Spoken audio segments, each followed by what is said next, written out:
Vamos à nossa primeira aula dessa nova playlist sobre triângulos e quadriláteros.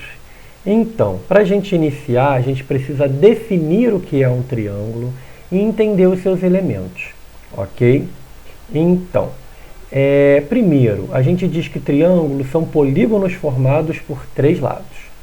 Os polígonos, por sua vez, são figuras geométricas formadas por segmentos de reta 2 a 2, tocando-se em seus pontos extremos, mas que não se cruzam em qualquer outro ponto.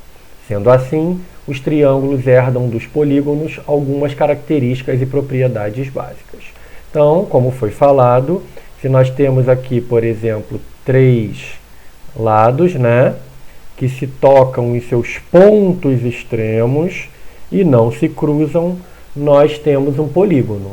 Esse polígono com exatamente três lados é um triângulo. Beleza? Bom, os triângulos possuem os mesmos elementos dos polígonos, com exceção das diagonais. Nós sabemos que o triângulo não tem diagonais, nós vamos ver isso a seguir. Os outros elementos dos polígonos que os triângulos possuem são lados. São os segmentos de reta que formam os polígonos. Então aqui nós temos um lado, outro lado e outro lado. Aqui nós temos o lado C de medida C, ou podemos dizer que eu tenho o lado AB.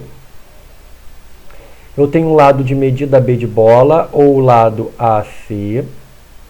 E o lado de medida A, ou o lado BC.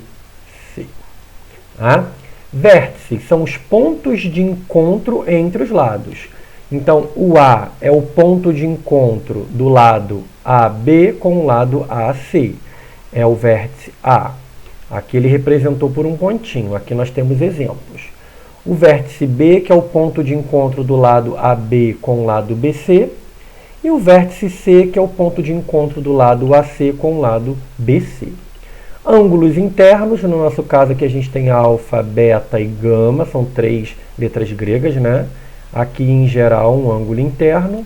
E os ângulos externos, que podem ser observados entre um lado e o prolongamento do lado adjacente.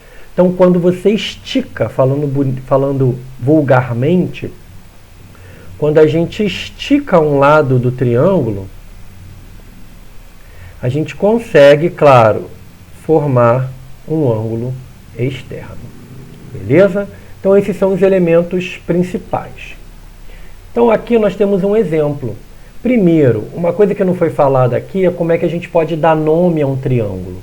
Geralmente, o triângulo tem um nome, vamos colocar assim, pelos seus três vértices. Esse aqui seria o triângulo ABC. Nesse nosso caso, nós temos também o triângulo ABC. Os lados desse triângulo são os mesmos do triângulo que a gente estudou. O lado AB, que é o rosa, o lado AC, que é o azul, e o lado BC, que é o verde. Quais são os vértices desse triângulo? São os pontinhos, O vértice A, o vértice C, B e o vértice C. Quais são os ângulos internos desses triângulos? Aí que vem uma coisa que eu não falei antes.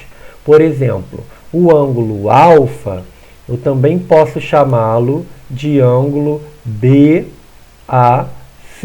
Na verdade, isso foi falado lá quando a gente estudou ângulos na primeira playlist. O ângulo beta, eu também posso chamá-lo de quê? De ABC. Não é isso? Chapeuzinho no B, acento circunflexo no B, que é onde é o vértice. Já esse ângulozinho, para quem não lembra, é o ângulo de 90 graus, que nada mais é do que o ângulo BCA ou ACB, tanto faz. Tem algumas literaturas, pessoal, que fazem apenas isso. Eles chamam aqui apenas de A, aqui apenas de C e aqui apenas de B. São maneiras de dar nome. Lembrando que o A, B e C minúsculo geralmente representam as medidas dos lados. Ok? Então é isso, pessoal.